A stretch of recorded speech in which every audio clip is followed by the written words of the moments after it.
Thank you! We are so excited to show you today the great C++ features integrated into VS Code. My name is Alexandra Kemper, and I'm a product manager for the C++ experience in VS Code. And I'm Sinem, and I'm a product manager for the CMake and Copilot experiences for C++ and VS Code.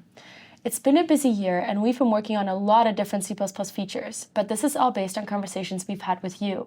We've added new features to help you at every part of the C++ development cycle, writing and refactoring your code, building, debugging, and testing. Or in reality, this process might be a little bit more complicated. You're writing some code, then building, it doesn't work. You then try to go back to editing your code. But no matter what your coding process is, we have a few features that can make it easier. Let's go through the development process and discuss each one of these areas one at a time to learn what is new, starting with the process of how we made writing code more seamless. Let's begin by opening some C++ code in VS Code. Now, I'm going to open the Endless Sky repo. This is a repo that is an open source game, which is based on like spaceships.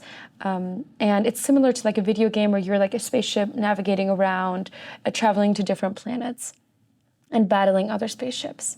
Now, when I open this repo, as you can see, there are a lot of files. I see that there's something going on with CMake. I know spaceships are involved, but this is a lot to navigate. Honestly, the best thing for me is probably to ask Copilot what's going on, because this is where Copilot can really help you look at the whole workspace without having to actually look at every single file individually. So if I say at workspace, which will look at the entire workspace, so the entire repo I've opened right here, I can say, what is this repo about?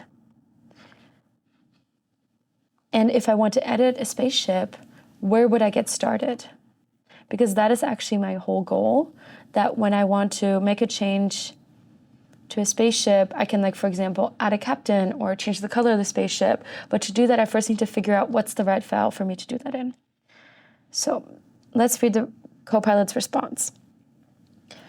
This is the Endless Sky repo. Okay, that makes sense. Like, this is where Copilot's correct. It is the Endless Sky repo. It's about navigating as a spaceship. And it's, okay, I see it's kind of telling me that the ship.h or ship.cpp file are the correct moments for me to get started. So I think I'm just going to navigate over to those files because everything else is explaining here with like starting tests or something like that is not really interesting for me yet. That's at a later point. So if I do control find and I navigate to ship.h, okay, you can see, okay, this is also a pretty large file, but we can see there are a lot of ships properties assigned here. So each ship has a place, a name, a planet, a system, okay. And these are a lot of different functions that are being called. This is for one of the first features that we built, which is called hierarchy for this year. It becomes really helpful because I can just right-click one of these names, for example, set name, and then right-click and say show call hierarchy. And as you can see, on the left, a side panel opens, and this is going to go through all of the files in my workspace and see where the set name function is being called. So I can see this is some of the functions you would expect, like, oh, when a ship is loaded, when a ship is instantiated, when a ship is renamed. This makes sense. In this case, it's going to show me all the callers from a function. If you want to see the callers too, you actually just press this little phone symbol at the top to toggle between the two. I can also just call in the hierarchy of any of these functions at any point. So now if we actually click on, let's see, the instantiate function, it takes me to the instance where set name is used. So we are now in a different file, and as you can see, okay, we're assigning the name because we're actually converting a fleet of ships over to an instance of ships. However, this code is complicated, and I would really like to refactor it to make it more readable. So for that, I want to use one of our new refactoring features, extract to method. I just need to highlight the code I want to replace, and then I just need to enter the name of the reference function. There you see, and I'm just going to name it converting fleets to instances of ships. And then a separate method is created below. So if we scroll down, you can see, okay, there's a new, all the code has just been moved down with the exact same code, and the correct parameters are being passed to this function. And now the convert fleet to ships function was replaced in the original location that all this code was at.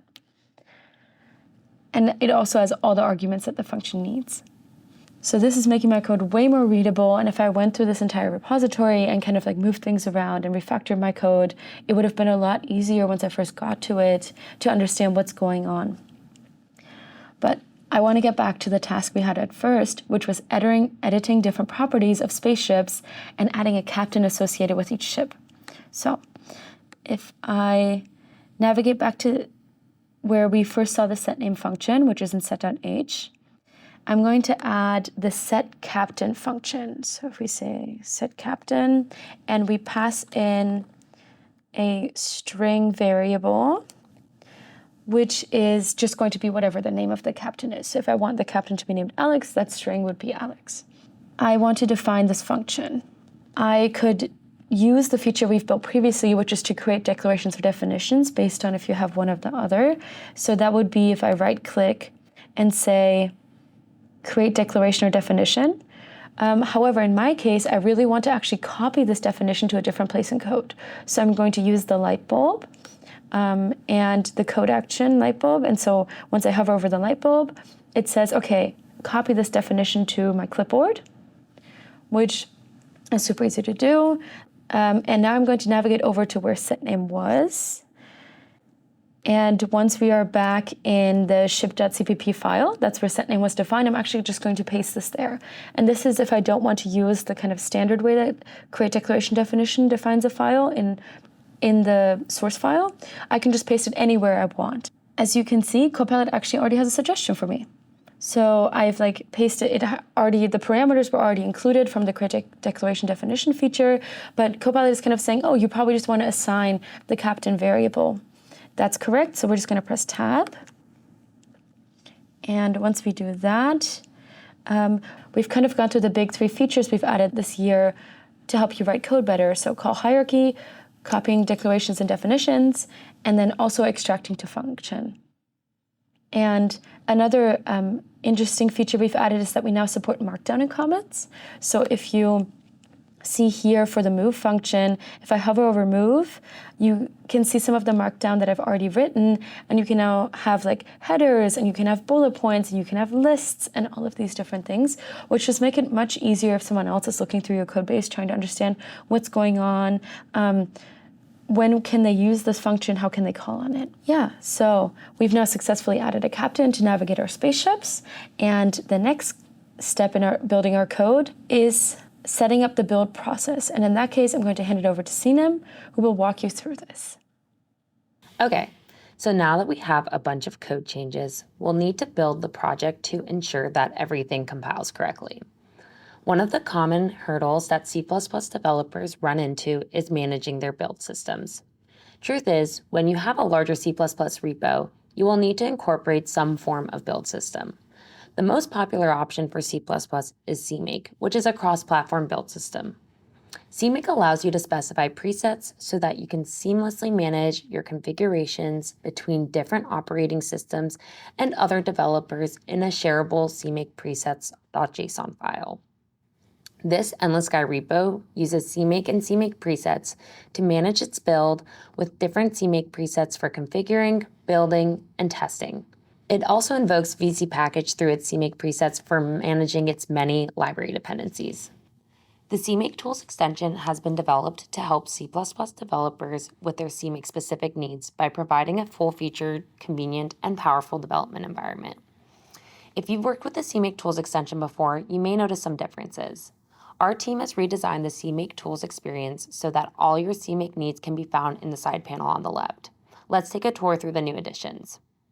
Up at the top, I can see the new project status view that allows me to have a central place to see all my preset configuration selections and fire off actions for each respective preset.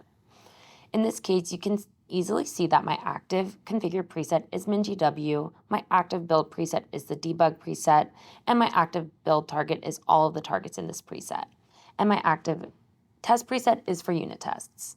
This makes it easier than ever to view all my CMake configurations and perform configures, builds, and tests, as well as launch and debug my respective targets all in one place. Also at the bottom of the side panel, I can now hover over and press the plus sign to pin any common CMake commands to the side panel. For example, I delete my cache and reconfigure it often, so I can ensure that this command is pinned, and then I can hover over it and press play to run this command. The new defaults in the status bar are now common actions like launching, debugging, and building. However, this view is highly configurable via new added CMake settings. Now that I want to build my project, I can fire a CMake configure with my MinGW preset. Here, I notice a pop-up that my configure failed and an option to debug with the CMake debugger. CMake list.txt files can get pretty involved in large repos like this one, and we're happy to announce the added support of a CMake debugger in VS Code so that you can debug your CMake list.txt files like any other code. All you need to do is set a breakpoint in your CMake list.txt file, and you can configure with the CMake debugger to fire off this debugger. I'll set a breakpoint around where the configure failed, and then open the command to configure with CMake debugger. I can now see that the familiar debugger view has opened up, but instead I can view things like my targets and my CMake local variables. I'm trying to set the target to be endless sky, so I can expand the target view and scan for this target. However, I'm instead seeing a Win32 executable. Something must be going wrong with my variables. I can then scan my local variables for es_app name, and I find that es_app_name was the variable set for the endless sky target. I'm glad it wasn't a change from the code that we wrote earlier that was causing this bug with the configuration, but instead a typo with the CMake list.txt file. It can be very useful to incorporate the CMake debugger when developing and working with CMake scripts to have a view into the state of all your variables. As debugging workflows get more involved, I can also set watches and view call stacks by opening those respective views through the CMake debugger. So now that I know the issue in my code, I'll just fix a typo and then navigate to the CMake pin commands to delete cache and reconfigure and ensure that everything's fixed. For the sake of the demo, I'll switch over to the view where the configure has already run with this fix, as this process can take some time. Over in this view, I can see that everything looks good with the configure and that the code has been fixed. Now that I've built my project, I want to run some unit tests on my code to ensure that everything is working properly in this repo. I can navigate back to the CMake side panel to do so. I have my unit test selected as my test preset, but below it, you may have also noticed on the CMake project status view that there are some new nodes called package and workflow. Package and workflow are two new preset types that CMake has added in version 3.25. We have added support to the extension so that you can now template and invoke these presets. The requirement is that you have CMake version 3.25 installed and your preset version is set to version 6 or above. Package presets invoke CPack to determine via your preset specifications how to package your software. Workflow presets allow you to string together a slew of different presets that you want to invoke in a sequence, such as a particular configure, followed by a particular build, followed by a particular test. A workflow preset seems like what I may want to build out for the future for my project, because I would like to configure a uniform workflow for myself and others interacting with the codebase. So now I can generate a workflow preset that configures my project, builds it, and then runs the unit tests associated with MinGW. Let's create one. I can now select a workflow preset and then select Add a new preset. From this dropdown, I can select a configure preset to base my workflow preset on, which is MinGW, and then it will automatically scaffold the preset I need. From there, I can add a string of build and test presets that I want to fire off every time I fire off this workflow. This way, it always performs the exact string of events whenever invoked. By now selecting this new workflow preset and selecting Run Workflow, it will run the set of CMake actions. For the sake of the demo and time again, I will just run the set of unit tests under the test node rather than the entire workflow. But now that this workflow preset is defined, I can check this into code later to run this workflow at my convenience. And great, the unit tests pass. In C++ and CMake projects, you used to have to view test results in VS Code via the terminal like you see here. However, it can be difficult to navigate the results in these large repos. Luckily, the CMake Tools extension has now integrated into the Test Explorer. So I can navigate over to the test icon and see that my unit tests previously ran and that it passed in the latest run. I can also view, run, and debug all my tests configured by a particular test preset in one simple view. However, from this view, it is not very straightforward what these unit tests encompass and test. The project outline view in the CMake side panel allows you to organize your CMake project by targets and understand the related files associated with the target.